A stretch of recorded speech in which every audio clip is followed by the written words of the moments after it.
u toj, recimo, nekoj tragediji treba naći onu suprotnu točku. I da zapravo prvo to moramo naći da bi mogli pokazati tragediju. I tako zapravo i predstava počinje sa tim nekakvim, ili moj lik pogotovo počinje s tim jednim apsolutnim jednom povišenom, sretnom raspoloženju.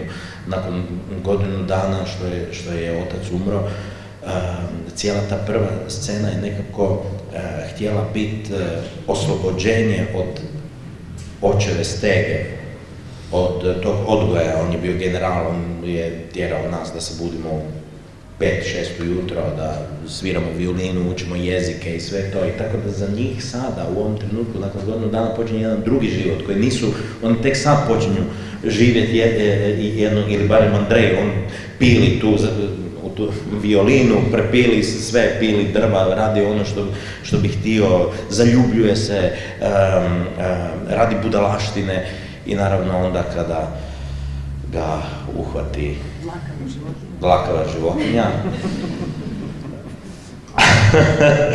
onda njegov život naravno i njegova životnost se počinje gasiti.